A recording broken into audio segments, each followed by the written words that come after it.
Welcome back. Welcome in. This is Country Roads Confidential at earsports.com, a Paramount podcast. I am Mike Casazza, welcoming in Chris Anderson. It is the week of the spring game here in Morgantown, Chris. A whole lot going on in multiple sports. Baseball, football, basketball. We could spend an entire episode doing just the introduction of the episode, or we could pay that bill that's been due for a while on the Q&A and just jump right into it. Jump right into it? Jump right into it. One question for you, and we'll go, and I'll fire off the first question. Oh, okay. Basketball or football? You mean like which do I like more? Or was that Which better? Which one do you want to discuss first? Let's do basketball. Okay. All right. Let's see here. You threw me off. I was certain you were going to say basketball. Glad you asked. Or football. I mean. All right. This one's from EarsFan03. Interesting question, because over the weekend, West Virginia picks up a commitment from junior college big man Jimmy Bell. Several questions in here, so I'm kind of just taking this one from EarsFan03. But in the days of free transfers in the portal, why is this staff/program still focusing on junior college recruiting over D1 transfers? Mike, your thoughts on the JUCO push? I think he focused. The other part was taking 3 junior college bigs in one class. 2 are first-team All-Americans. Good point. So I'm okay with that. Now, granted, they have to produce here, and I just don't know. And let's be frank, if you look at the Huggins era, which is almost exclusively with the coaches who were still on the staff that were at the beginning, it's the history of junior college bigs here. It's not very good.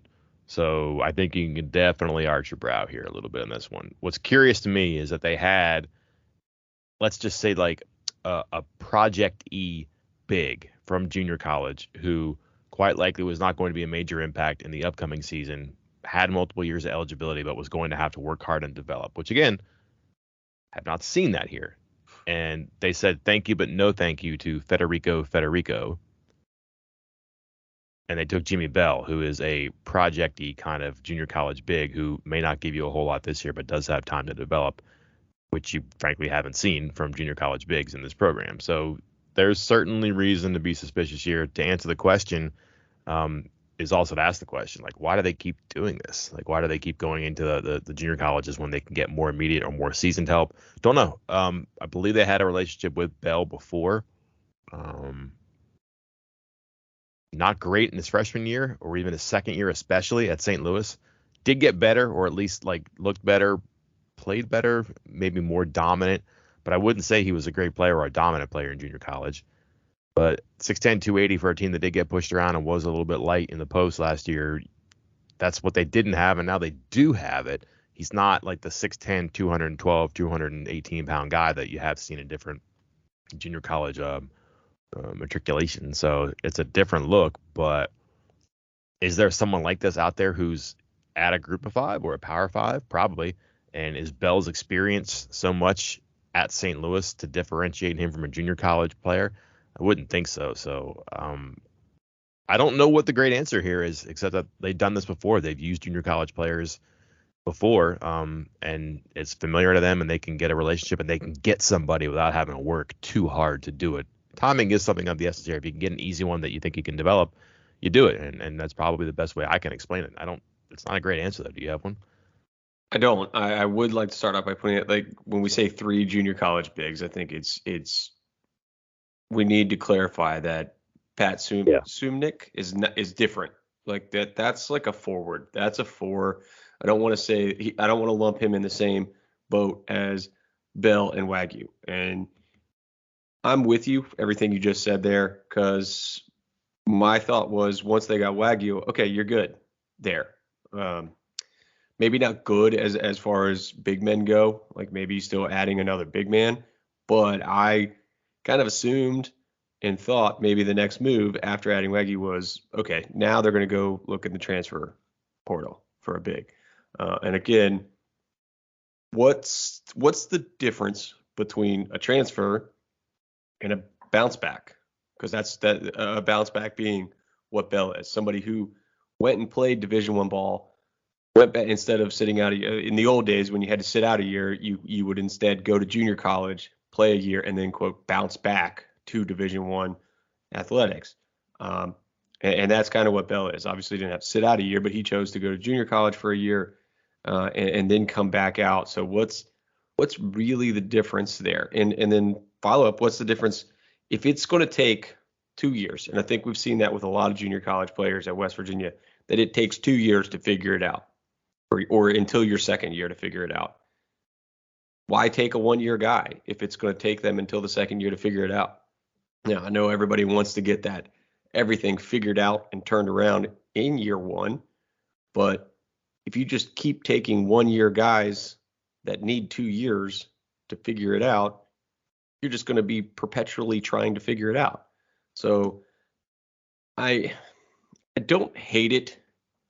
I did think I would have gone another direction, and it's nothing against Bell. I think it's like, if Bell had committed first instead of Wagyu, then maybe I'd be sitting here going, do they really want to take Wagyu now that you have Bell? So maybe it's just a timing issue. I do like Wagyu a little more. Again, as you noted, first team All-American.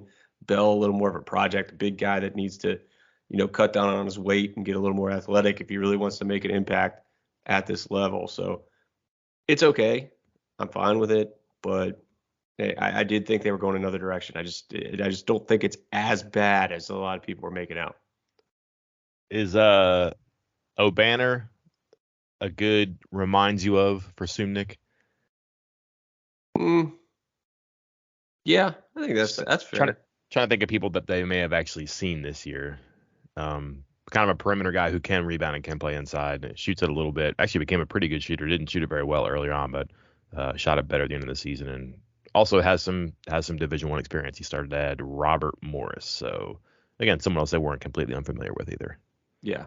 For those, O'Banner being the guy from Texas Tech, for those listening. And where was he before Tech? Was it Oakland? Oh, Oakland. Right? Or is it Oral Roberts? Oral Roberts. Okay. I was gonna say I knew it was an O. But yeah, I think that's, I don't want to say best case scenario, but if you told me that Sumnik came in and averaged 10 and 5 or whatever it was, I'd say that's a good pickup. So if you can get a first year guy coming in averaging 10 and 5, probably pretty happy about it. More basketball. This one from Yidio 10. Is this roster, as it is currently constructed, an NCAA tournament team? No. Okay. I agreed with not a caveat, but a little asterisk. As currently constructed, if it were trying to play the same way that West Virginia played last year. I think they're not done either, though. Yeah, not done either. And if they're changing their philosophy a little bit, you might be able to finagle your way into the NCAA tournament this coming year. If you really just kind of embrace the roster that you have and adjust it. As we've noted, maybe not full press Virginia, but take on that more mentality. And I hate to say it, a lot of 46-42 kind of games, then maybe you can sneak your way into the NCAA tournament with that team. Yeah, I think so. If they try to, I don't want to say reinvent the wheel, but if they want to make it square again, I guess is the best way I would put it. They're going in that direction. If you're thinking about a team that played 4 out, 5 out, or however you want to describe it, this past season and a half, let's say, not going to happen. But they're not going to play that way either. I think that they tried that and it hasn't worked. I could see them having different offenses and different defenses and different personnel for within the same week in the conference, whatever, just because they're going to have a purpose for a need for all 13 people that they have on scholarship. I think, like Bell, for example, there may be games he doesn't play or play much, and there may be games where he's just there and he's just giving Eddie Lampkin trouble under the basket. And then is that worth the scholarship? I don't know, maybe. But if you don't want to lose the TCU, or if you want to sweep or split TCU, don't want to lose the TCU at the Coliseum for the first time ever, having like a 280-pound roadblock there, that might be helpful. But that's gonna be more toward the like back to the basket, 2 bigs, let's rebound, let's maybe press or whatever, extend the defense, our second shot is our best shot, stuff like that. Bell did have good offensive rebounding numbers, so did Wagyu. Turn back the clock a little bit. So yeah, if they're gonna change the way they're going, I think that's probably it. And again, they have one left, and there's names out there that I'm not paying a lot of attention to right now because I don't think that's where they're going. I think they're going something different or something bigger we don't know about yet. But they still have one left they can do something with to either fill in what they're trying to do or give them a little bit of flexibility so maybe they are a little bit more perimeter prone, or maybe they can get some more points or baskets than what you see on paper right now. Because what you see, kind of a deficit in scoring and especially shooting where they were last year. All right, related, J Mole 1989. Well, this is for basketball and football, but let's focus on basketball right now. A letter grade for the off season, and what can they do to improve their grade for basketball? I mean, a lot. I guess I probably don't say incomplete. No, no, Don't no. say Well, incomplete. I guess you have to hold Bridges and Cottrell against them. Right. So that starts off like you lose a letter grade at least there, and to me that's big. So I would start off with a C, and I like what they're probably doing with Toussaint and Stevenson and Wagyu and Bell. I'm not so sure about. That doesn't make me change my grade positively or negatively. He seems like an incomplete, but I don't know if it gets into an A. But they still have the one left. They can get to an A by doing it. I know they have great recruiting or transfer portal rankings right now. It's an odd system that they have. It's actually our system too. So it's quantity quality is kind of a hard thing to gauge there. But I would go B right now with a chance to be an A, but also by the time they roll the ball out, maybe it's not quite a B either. Football, I have a hard time saying it's not a win right now. But again, you have to count the losses, and the ones that really sting to me when you look at what they don't have are Porter, Fortune, Matthews, especially Mesidor. They're thin at receiver. I'm not sure how great Esdale and Ryan were going to be, but you'd like to have one or both of them back. So you start, probably a couple letter grades back there. But Harrell's a big one. Koba looks like it's going to be a keeper. Floyd looks like a starter. And Daniels, and I said this before, like the one thing I had to do was get the offense better when you get the quarterback because you got the offensive coordinator. I don't know how you don't go A except for the losses. I go B plus, maybe A minus. I can't believe I said that. What a homer. It's hard for me, but it's hard to not go that way when I put so much into fix the offense, and by and large, I mean, if you look at Dixon, Aaron's coming in, Bram's coming in, that might help out the receiver thing, but like that's still TBD. But the Daniels thing, I just think has a chance to help out a whole lot. And again, you don't get him if you don't get Harrell, and you got Harrell because your offense had to be fixed. So good for them. Yeah. Okay. I'll start there then. I agree 100%. The best and biggest way to turn around something in your program is to get a stud quarterback and to get somebody who can score points, who can construct an offense that scores points. And West Virginia nailed both of those, or it seems that they nailed both of those. And so I'm with you. They even with all of the losses, and they lost a ton, and we've gone over it. I put out the numbers. I mean, I think I stopped counting when it was like nearing 6,000 snaps worth of transfers. So it's not a flawless offseason, but adding a former 5-star quarterback with some success at the Power 5 level, and one of the more sought after offensive coordinators in the country, like that erases a lot of losses. So I think I'm with you in the B-ish range, because I think those losses in the secondary there, because we'll see. I really like the Marcus Floyd addition. I really like the Jasir Cox addition at that spear spot.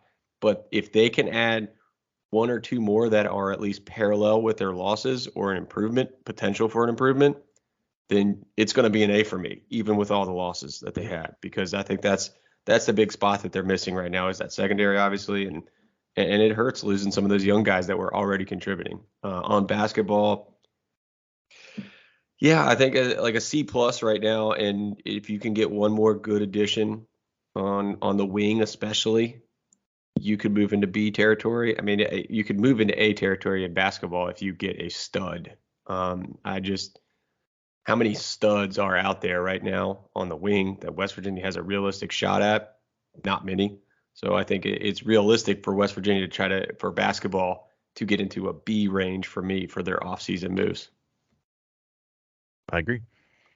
All right, then let's switch to football. Well, this is kind of related. This was from SJJSWVU4. He said, since the clock hit zeros of the bowl game, has Neil Brown been perfect? I think it's a little strong, but he says, define it however you want, but outside of players making decisions on their own, what more could Neil Brown have done up to this point with the stuff he has level of control over? I just I understand the point about players making up their mind. There's so much you can do, and he obviously illustrated the Akeem Mesidor thing. But retention and development is massive, and you have to find a way. Like, you have to beat back the portal. It's just the job description has changed, and that's a sports writer Sermon on the Mount kind of thing. Easier said than done. How do I know I haven't done it? I get that, but that's a reality. Like, you just have to do it now, and it's not just him either. But like, a lot of coaches have been hit, and there are some schools and some coaches who are more vulnerable. When your team is under 500 for 3 years, and you are, I mean, even now, I would say, like, people would say that he's on a seat that's warm. It's hard. Like, people don't want to like go through a coaching change or have to go through a miserable season where a coach is letting it grip. And if you have one chance and to go one season and finish it your way, yeah, you're gonna do that. But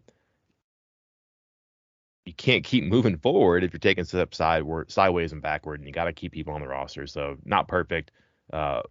I would say extremely productive, and I can be bribed, Chris.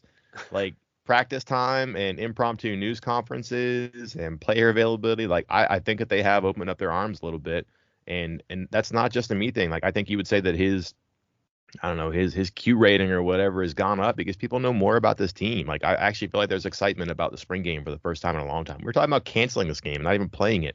It wasn't even their 15th practice in Brown's first year. They had like a weightlifting session for his 15th practice their first year. Like, the spring game was just an thing, and now it's kind of a little bit this year because the quarterback thing. I think there's still gonna be a lot of attention on the offense and the defense, and even the quarterbacks on Saturday too, because you know more about this team. Like, people have seen and heard and read and learned more about it too, and I think that's part of the growth or the I don't know, marketing or just even the likability of a program, and that's been good for him too. Not perfect, but certainly productive. Would you like to guess how many messages I got when West Virginia changed their media availability last Thursday from 0 to, hey, come on in and watch practice for a while? It should be thank yous. I did. I got one thank you. And then I got one that was, quote tweeting something about it being open for now, and then a little eyeball emoji. So I took that one as a thank you as well. You might as well. You're welcome, everybody. Let's see. Sticking with football, of all the new pieces added for football, which player will have the biggest impact next year? Throw out Daniels for the sake of conversation. That one's from J Mole 1989. We throw out Koba too, because I think that's the answer. Okay, I think that's a good pick, because I was feeling like as far as the transfers go, again, not counting Koba,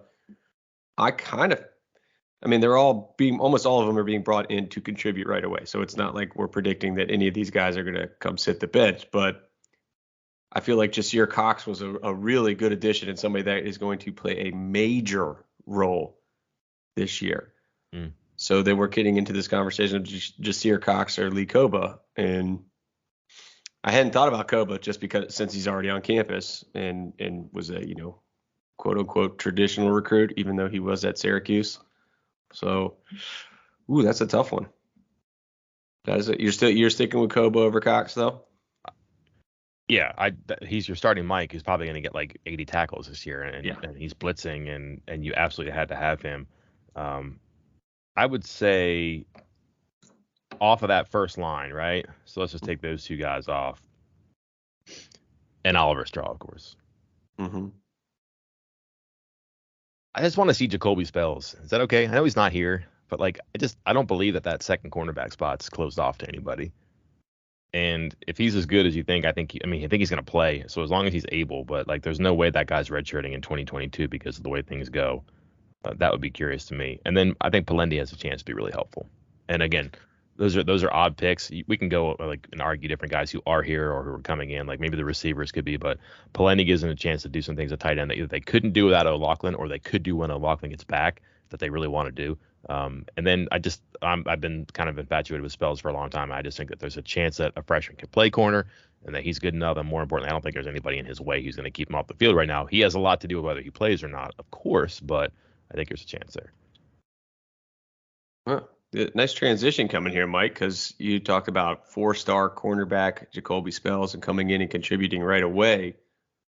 Got a question from CMM0016. Outside of quarterback, if you had 2 4-star recruits every year, what position would you want them to be? It's a great question. Because it's a tough question. Yeah, it really is. So you would think, okay, corner would be a great one because, again, those are the guys that can play, I think, right away if they're physically skilled, and that would do it. And again, I know we've talked about like alpha receiver, and boy, it's great if you have a running game, but I kind of feel like you can get quality by way of quantity at those. And just what I mean by that is like look at their running back room right now. Do they have a superstar there? Maybe. But they have more people they really like and they can do a lot with it. Their receivers, I don't think people were like doing backflips over Ford Wheaton, James, maybe Prather, but you add Daniels and it comes up a little bit too. So I think those are things that are those are kind of like malleable positions where you can do more with more parts, or if you have the right cast around that can do it. I think corner is a great one, but man, if I could get 2 4-star defensive linemen every year, like I'm not even spreading the wealth. Like I would just love to control the game on the defensive line. So a big guy in the middle, an end, 2 pass rushers, an end and a tackle, whatever. I would think really hard about making sure that I had one of the best defensive lines, every year if I could. But if you could get 2 every year, that's a pretty good way to do it. I mean, that's not a sexy pick. You could pick one on each side. You could pick 2 different positions. I'm a bit of a contrarian. Give me 2 defensive linemen 4 stars every year because they don't come around here very often either. And that's not a thing that, even though we may see some of it this year, like quantity can give you quality, I would much rather have the talent to start up front. So he excluded quarterback in the question, obviously, so can't go there. And then you go running back, wide receiver, cornerback, and safety. Those 4 spots, I feel like you can, once you get past the top crop, and I've talked about this before, I feel like everything from using our number rating from 70 to 100 here, with the 100 being 5-star, 90 and above being 4-star, everything from like 82 to 88, those guys are they're not interchangeable. They're obviously ranked where they are for reasons, but you're going to find guys that are better fits for your system, better fits for your offense, your defense, whatever you're trying to do. Some projects that are 82s that might fit better than some 87s. So I don't think there's that big of a difference between those low to mid 3 stars compared to the low 4 stars as there is at other spots like offensive and defensive line. Those are the 2 most difficult positions to recruit, especially for West Virginia. So many of those spots, and especially defensive line. That's why I love that you picked 2. Both of them for defensive line.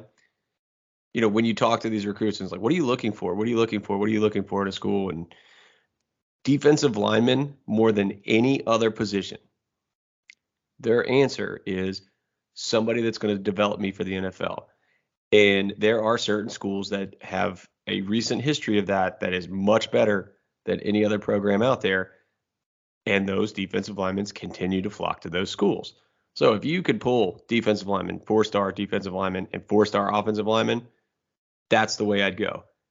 Would you like to take a guess at how many 4-star offensive and defensive linemen combined West Virginia has signed during the internet era? So the last 22 years? Oh, man. 1, 2. You can count them on one hand, I'll tell you that. I have 3 in my head. I have 3. There are 5. Oh, wow. Okay. And this is offense and defense combined. Oh, my God. Really? 5. And to point out, of those 5, and people are like, oh, stars don't mean anything, and this and that, and all 5 of them are or were contributors, and 3 of them at least are all conference, a couple of them in the NFL. Your 5, going back to the oldest, which would be Josh Jenkins, Now, obviously, some knee injuries, but he was a multi-year starter for West Virginia on some pretty good teams. So highly recruited. I think people forget that too. yeah, I mean, beat out West Virginia and Ohio State. That was his final. That was his final two. I'm pretty certain he did the old hat trick and was about to do Ohio State and switched it to West Virginia. The next one, Quentin Spain, multi-year starter, multi-year NFL veteran, Super Bowl starter this past season. Next, Bruce Irvin. That's one. Record holder, multi-year starter, NFL first-round pick, made tens of millions of dollars. Up next, Dante Stills, multi-year starter, all conference, likely in the NFL next year. And most recently, Wyatt Milam, starting as a true freshman at right tackle, moved to left tackle as a true sophomore this coming season. So 5 4-stars in the trenches for West Virginia, 5 multi-year starters for West Virginia. They're hard to get. I mean, they're hard to keep too now because you can only have so many. Well, I should say that, but it looks like the Amarius Mims is going to stay at Georgia, not transfer. But they're hard to get and they're hard to keep because you can only play 3, 4, 5 at a time, offensive line, defensive line. So if you get a bunch of them, hey, you might lose them, but you can keep replenishing them. Yeah. So I think you're right. I'm with you. I'd go 1-1, but I like your 2 on the defense and just go with it because, yeah, that's good. I mean, I don't think let's put it this way. I don't want to tell other people that they're wrong, but if your answer is not in the trenches, you're wrong. Yeah. Okay. Just to be clear on that one right there. You want to tell me I'm wrong, though. I love telling you you're wrong. Yeah. Anything else that you wanted to definitively discuss? Because I think I had one more in here that I was going to pick, but was there another one that caught your eye that I haven't touched on yet? There are a lot, but I think in the interest of keeping these brief, we probably shouldn't go too into them. But I think a lot of the transactional stuff, and I don't know what your last question is, so maybe I'll wait. But I think a lot of these do overlap a little bit. That's why I'm trying to be kind of broad with my answers. But so nothing specific. But let me see what your last one is. Well, I wanted to ask you a little bit this because yesterday I was busy Easter, as a lot of people were, but I missed the John Rothstein report or tweet or whatever it was. Mm-hmm. But WV Blessed asked the question in the thread. Thoughts on Akoaka eyeing a visit to WVU? What are your thoughts on that? It's a former 5-star recruit, but he hasn't done anything yet in college in 3 years, right? Yeah, bad injury, Achilles. Mm-hmm. And just kind of not a fit for what they're trying to do there. Like he had a promising freshman year. And then, if I had this right, I think the Achilles happened and he came back and he wasn't quite right. So that team is so athletic and so bouncy and so quick that he almost seemed like he didn't fit in perfectly there. He's like 6'10". He's like that 6'10", 210-pound guy. He has good ball skills.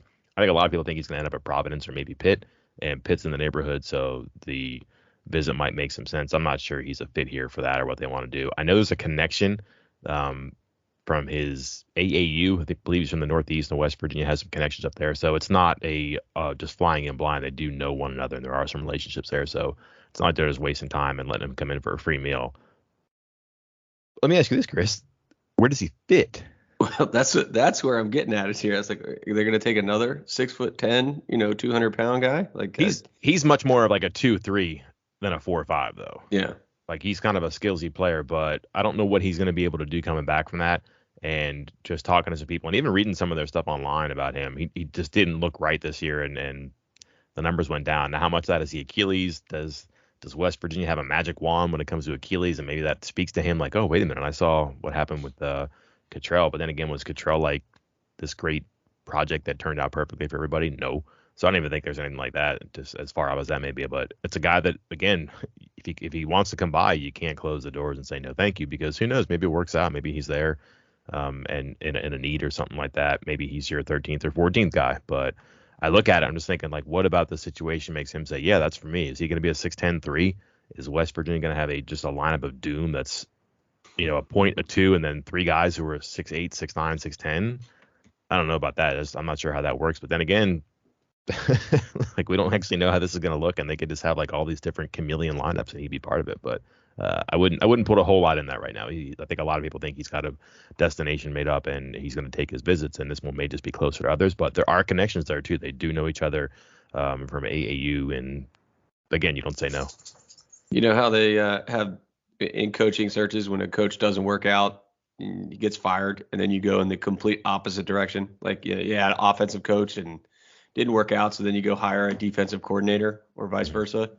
Is this what we're doing? Is this what Bob Huggins is doing for basketball? Like, hey, that 5-out offense, I'm done with that. We're going 4 bigs, 1 point guard, 4 bigs. Let's go. I just figured out. Yeah. My favorite rule is figure it out. Like it's that easy. The other one too is Micah Parrish. We didn't know about that. I'm not saying how dare they or that can't be anything we didn't know about it, but like there was a lot of pomp and circumstance about some of the other guys who were visiting from Bell to Stevenson to Tucson. We didn't know about this one. And this was kind of a middle of the week thing. I don't know that this is going to work. I'm not sure he ends up leaving Oakland either, but I don't know where he would. I don't know that he's quite. The book I've gotten on him from people up there, one person I know up there, is that he can make this jump, but he might not be ready to make the jump, and it might be a year before he's ready. Not a lot of intel on the WVU end or what the connection is. I think he had a double-double against West Virginia this year, though. Mm-hmm. A lot of people did, though. But I don't know. I wouldn't. I think there was a question about if he's the 13th guy, what's the starting lineup look? I don't know that he's going to be part of this. We'll see. Okay. Well, that was all the questions I had. Not all the good questions, because hey, I little side note, maybe we should take a break between these Q&As, because I will say, no offense everybody that's listening, but when we were doing them every week, the questions got a little meh after a few weeks there.